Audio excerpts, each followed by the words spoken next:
Let me show you a modern tragedy you witness every single day without realizing it. You walk into a dimly lit restaurant. You see a couple at the corner table. They are leaning in, smiling radiantly, lighting their pasta with a phone flashlight to get the perfect angle. Click. The performance ends instantly. The smiles drop like dead weight. They slide back into their seats, eyes glued to their screens, ignoring the person right in front of them to adjust the saturation. They eat in cold digital silence. Here is the uncomfortable truth. There were two dinners that night. There was the dinner for the soul, which was lonely and disconnected. And there was the dinner for the audience, which looked romantic and perfect. And they chose the audience. We have entered the Hall of Mirrors.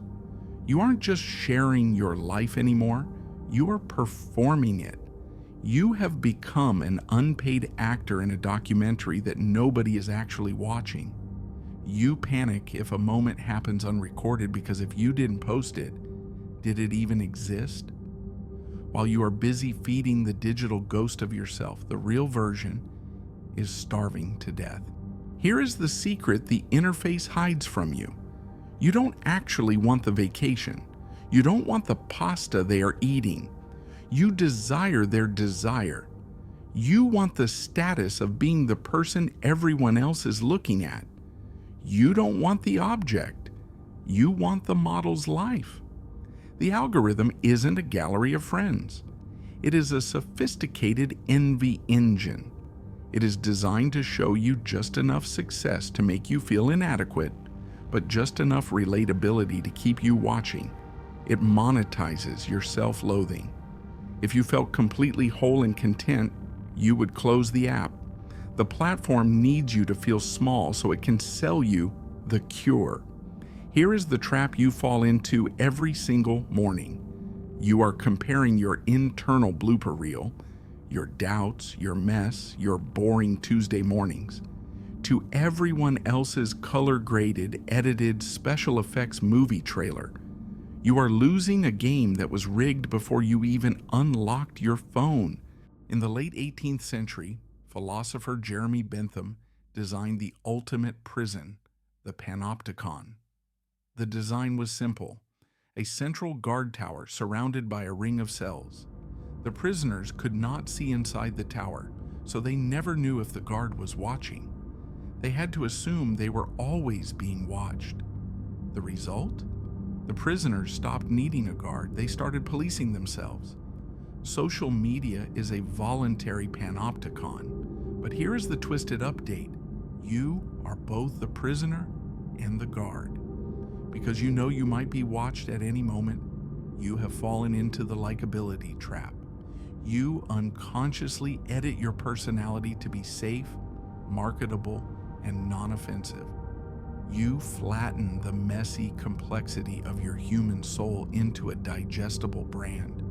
But brands cannot be loved, they can only be consumed. The tragedy is that authenticity dies the moment an audience enters the room. You haven't had a truly private, unperformed thought in years, because even in your most intimate moments, a voice in the back of your head is already drafting the caption. We get the myth of Narcissus wrong. We think he was arrogant. We think he fell in love with himself. He didn't. He fell in love with his reflection. He sat by the water, mesmerized by an image that looked like him, but had no soul. He died there, starving and alone because he couldn't bear to look away from the illusion long enough to live. Your phone is the pond. Your profile is the reflection. And just like Narcissus, we are forgetting how to look at anything else. This breeds what psychologists now call main character syndrome. When you view the world primarily through a camera lens, you stop being a participant and start being a director. Directors don't feel, they capture. The people around you cease to be complex living souls with their own struggles. They become content. They become props. They become NPCs, non-playable characters, in the movie of your life. This is the death of empathy. You stop asking me, how are they feeling? And start asking, how does this make me look?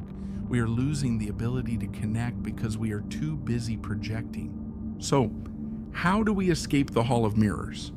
We don't just log off for a weekend. We commit a far more radical act. We embrace obscurity.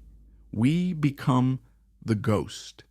The ghost is the archetype of the person who exists fully in reality and barely exists online. They are dangerous to the system because they cannot be validated and therefore they cannot be controlled. Here is your challenge. The next time you see a sunset that stops you in your tracks, or you have a meal that makes you want to cry, or you share a kiss that shakes your soul, do not capture it. Do not tell anyone. Keep it. Eat it. Let it become a secret. We have forgotten that privacy is the soil where true identity grows. Secrets are nutrition for the soul. When you share everything, you own nothing. But when you keep a moment for yourself, it remains sacred. The soul acts in the dark.